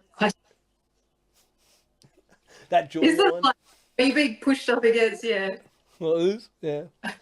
What do you remember? All right. What was when you first raced 410s? Do you remember like a weird muscle in your body being sore, and you're like, why is that sore? Like, do you remember like surely there was something. It was definitely so. Obviously, you're trying to pull your head back that way when everything's trying to push you that way out of the Yeah. car. It's like all down that side was so sore the next day, all in my Okay. shoulders. And I'm probably real tense. Like I'm not. super relaxed on the wheel. I think I've, as time's gone on, I've gotten better, but Yep. I've always been like, hanging on to things real Mm. tight. That doesn't do you any favors if you have an accident, right? You're just meant to let go. But Yeah. I think that was the first thing I'd noticed. And as I've sort of done a few more feature races, it got better. But I remember my first 50 lap where I was like, holy shit, I am struggling. And it gets to the point where you're resting your head against the, the side of the seat, and everything's just like a little bit blurry because you just Because you're can't vibrating. Yeah. your head's vibrating to the car, and I'm like, oh my God. And that's when I realized how much I was actually didn't have that race fit component that I suppose other drivers have. But it's so crazy. It's real physical, I suppose, driving those cars. Yeah. And was that where, like, now you've sort of gone, okay, we need to, instead of trying to do too much of multiple things, like just focus on the 410 a bit more to get those laps when it counts? And that's a really hard one because God, I enjoy the 360s. Like going to the country tracks, the smaller, they can be quite technical. I feel like you get so much experience from those small tracks, whereas Motorplex is massive, big and wide, and I still haven't quite worked out the Motorplex myself, but I do really enjoy that, the travel and going on the different tracks. So I don't want to say, like, I would love to focus on just the 410s, but there's also that other component. Look, if I've got the energy and I've got the time, I will definitely be throwing as many 360 races as I can, being conscious that the 410s does take precedence, and I will be obviously doing that more than anything else, whether or not it'll be a full season or, maybe less 2 shows or something like that around Christmas time. Yeah, and that's what I mean. Like, I didn't mean the 360. I more meant like the outlaw carts and like putting those extra times on yourself. Like, they look so fun though. But like, They are so much fun, and I tell you what, they're so hard to drive too. Like doing 25 laps in one of those literally is 10 times harder than driving a 410 doing a 50 lapper. Like, really? yeah, it's crazy because there's no power steering, and you're that far off the ground, and you're just wheeling this thing because it's like you're on a straight for less than a second, and then you're turning it in again. So your hands are constantly on the wheel, like pulling, and the bruises. Like I'll smash my elbow on the motor, and then I'll end up going home. I've got bruises all over me. Like it's really rough, and in a way they're not meant to be, but in a way, like the drivers can be really rough as well. Like the first time I ever raced, I got on the podium. It was the first time I ever got in a outlaw kart. Yeah. And I was really, really aggressive, and I was really rough. And Dad's like, oh, yeah, we'll see how you go on your second race meeting. And I just got wiped out big time. Like these people were, oh, she's this aggressive girl, I'm going to take her out. And I ate shit on that second race meeting. But so you put hard in them. So you're saying that actually is, those type of cars help you like gain your muscle strength and stuff. So that's why, is that a reason why you can't just put it aside? You enjoy it and you feel like it's good laps for your muscles and your fitness. There's a part of me that I'm like, I need as much seat time as I can get. Like I'm trying to compete against guys that have probably got 20 years in dirt racing somewhere, whether it's dirt karts or different division of racing. But I'm kind of set in that I need more lap time I also need the downtime to be able to process what I did the other night and not just pick up and go again. So it's a really hard to figure out. And the strength building as well, and having that, like the karts are really good for having that, I suppose, picking up little technical things and what works well, because you can be a lot more rough with those. Like you can't put right rear into another 410 driver and expect it to work out well. Like you can do that hard, and you might bump them out the way, but they'll come back and get you twice as hard. Like it's not, you can be super rough with them, but you can also pick up, right, that was a little bit too much, or I could have gone a bit further, because you've got that room to be able to, that saying, fuck around and find out. It's literally like that. Like you've got to make those mistakes that you could not. It would just be unforgiving in a sprint car because of being open wheels. Yeah, for sure. Well, that's pretty wild. Let's finish it up. What are some things you want to achieve this season? Is there goals you're trying to set yourself for a team? And yeah, like what do you want to get out of this season compared to last season? Oh, good question. I think now that we've got, I suppose, a lot more things worked out, like we know what it's like running a small 410 team. We know how hard it is. We know how much effort needs to be put in on those race nights. We know now what, all the extra stuff that you need to do if you have an accident. Like, I think, there's a few nights that I did miss out just purely for the fact that we don't have the manpower that other people have to be able to strip down a car in 12 hours and put it back together. Or, yeah, we could do it, but I'd be nowhere the next day. I'd probably need a 2-day recovery to sleep. But I think knowing what I know now going into this, we've made extra effort on sorting all our spares out and making sure that everything's universal. One thing for the 360 and then, one thing for the 410, like everything's the same and we know where everything is. We've got heaps of spares of everything now. We've got another spare car. We'll make sure that's ready to go. So if anything does happen, we literally can just lift the motor out and put it in the other car. Yeah. So it's little things like that. And that's definitely going to give me more consistency, I'll be showing up for more nights and hopefully it's, not as stressful and whatnot. But placing 15th at Ellenbrook, yeah, it's cool, but I would love to be in that top 10 range. And I know that's probably, a few people probably say that's pretty far-fetched, but there was one night there, I think it was the night that I crashed into Taylor Milling, I would have finished 6th or 7th. It was absolute carnage that night. So yeah, it's definitely doable. You've just got to be in it and stay out of all the shit that happens in the meantime, especially coming to the field.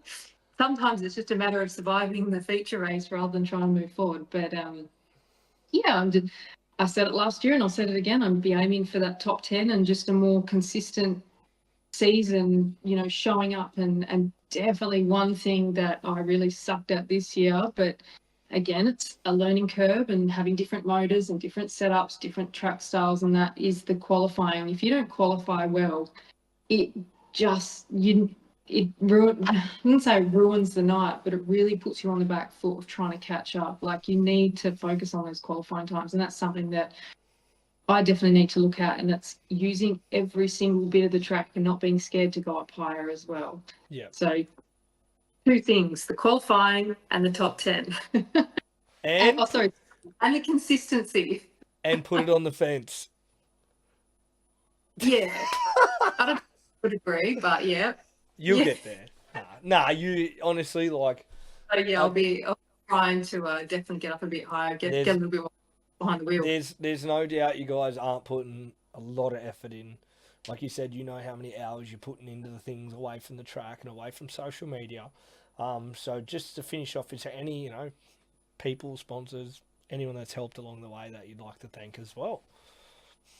Oh look, I couldn't leave today without, everyone knows how much my dad puts in, but honestly, if it wasn't for him and what he does for this team, like I wouldn't be here. I wouldn't be living this dream, doing what I'm doing now. I mean, driving a bloody 410 in one of the best series in the world, at one of the best tracks in the world, like it's definitely a pinch me moment, and it would not be if it weren't for my dad. And yeah, I can't thank him enough for giving me this opportunity and being by my side and pushing me all to my limits. Same with my mum, like she's a massive help, and John Cricky as well, and Cam, my other crew member, like everyone puts in to make, literally to get us through. And we made a whole season, and if it wasn't without my crew, I wouldn't be anywhere. But that comes without my sponsors like Roy's Transport Accident Repair. They've been with me for 3 years now. They're incredible. Like they do the sign writing. They give us the workshop. That there's so many things that they do behind the scenes that really help, and comes hand in hand. PPG, they're one of my sponsors as well. They've been with me the same amount of time. But BP Race Fuels, like they're not just a sponsor, they're a partner. They've helped me with my socials. They've helped me become more confident in front of the camera. Like, they give me products and that, but they do so much more than that. They've showed me what a partnership should be, and it's and making me feel like they sponsor a lot of girls. They sponsor a lot of guys as well, but they honestly make me feel like when I went to Sydney a few months back, they literally put me on a pedestal and made me feel like I was some famous person. Like they're incredible family that run VP Race Fuels in Sydney.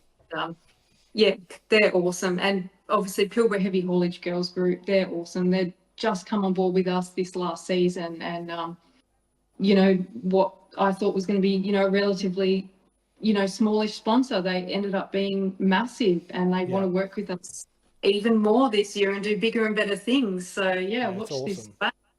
Watch this space. We've also got a new sponsor coming on board very soon as well. So that will be an exciting one. I can't wait to announce that. Okay, awesome. Well, I look forward to catching up this season. I'm going to try to get to Perth as much as I can, and just cheering you on, backing yourself and seeing the 90 rip around the Motorplex and hopefully some other tracks as well this season, whatever you decide to do. Well, I was going to say, I'll have to get you on board with the social media management. Now that I know that you manage people's socials, I'm sure there's some teams that would probably benefit from that as well. I didn't know that until we had this conversation, so I'll take you up on that offer. Well, it sounds good to me. I'm ready to work with you, and that's, like I said, I haven't really promoted it, but if a lot of teams, I'm ready to help anyone. It's awesome, and I want to try. If you guys are doing well, the drivers, the sport's only growing. So that's, I know it sounds awesome, like not awesome, weird, but like you having VP race fuels is huge. It's massive. It is so big. Like, you got Castrol, who's had a legacy in the sport.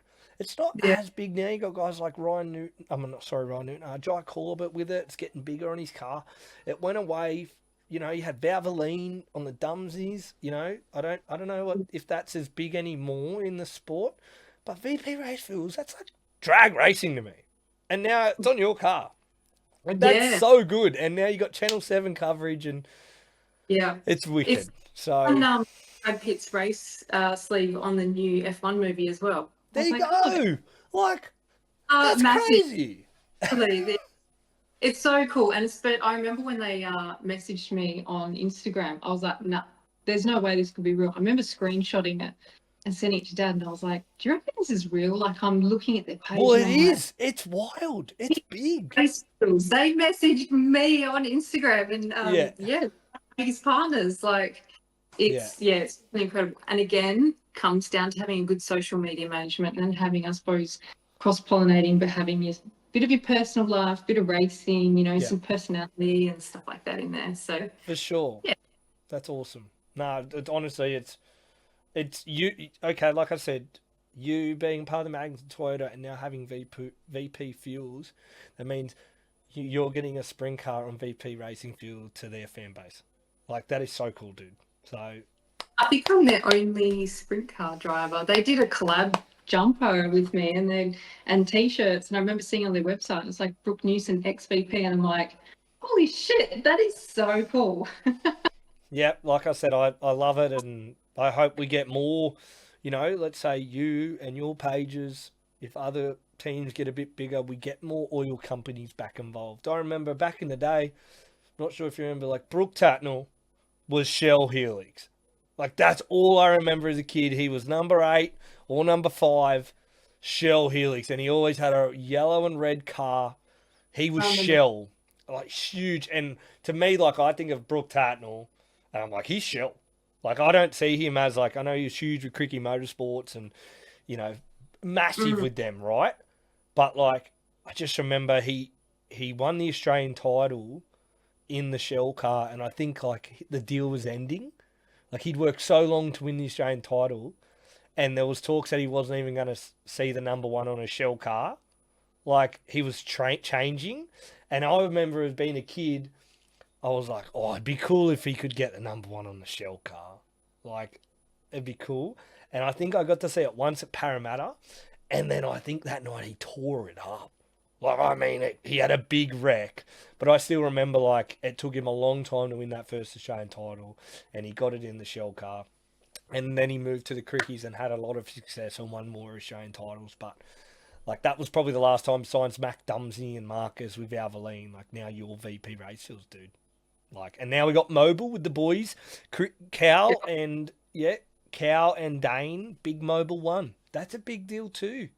Huge. So, you know, the Channel 7 and you guys having a great series there is the corporate side we need to keep growing this sport. And, you know, you working hard on your socials is just a key. Like, you know, another thing too, to guys, it's not just about results.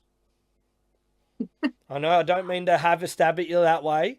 I love what you do and you're doing your absolute best and you're learning, but it's your background and your personality and your will to do your social media that has gained you these great partners. So Thank you. You do a ripper job, man. You really do.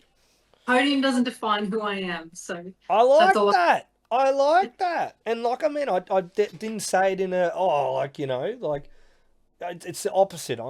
It's a lot of teams would die to have that reach that you have because of the hard work you've put in. So that's what I mean. It's awesome to see. Appreciate that. No, legend. Good luck this season. And thank you for the chat. It's awesome. And you know, first female driver on the pod, and it won't be the last. I promise that, you know. So I want to get more, and I want to get everyone on the pod. So you all deserve the time. Use it as a show. So thank you so much. I appreciate it.